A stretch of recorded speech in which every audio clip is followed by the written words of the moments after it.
बघा, मैद्याचं पीठ, मीठ, मसाले सगळं ठेवा. नको नको नको नको, मी करतो. थांबा, सांगतो. बघा, तुम्हाला जसं पाहिजे तसं बनवून देतो. थोडं मीठ आणि ते मिश्रण प्रॉपर करून त्यामध्ये टाकायचं. हो, तसं नाही, मी सांगतो.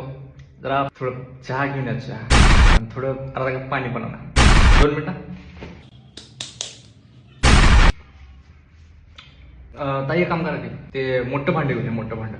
मैदा कशात कालवायचं? शेव बनवायचं का नाही? सगळं आता बनवून देतो तुम्हाला. फक्त पॅक डब्यात ठेवा, पॅक डब्यात. म्हणजे कसं तुम्ही म्हणजे ह्यांच्या घरी पण बनवायचं आहे. बरं, इकडचं झालं की जाऊ आपण जास्त घरी घेऊन. टेस्ट बघा, आवडलं तर प्राईस द्या, नाही आवडलं तर पैसे रिटर्न. फुकट बनवून देईन, फुकट. काकू, थोडे गाणे लावा की टीव्हीवर. गाणे ऐकायचं काम लवकर होतं हो, आणि मला बिना गाण्याचं काम होतं. बघा, हे लिस्ट दिली आहे, घेऊन या. दुकानदाराला माझं नाव सांगा. राजू मसालेवाल्यांना सांगितलं मला, बरोबर देत.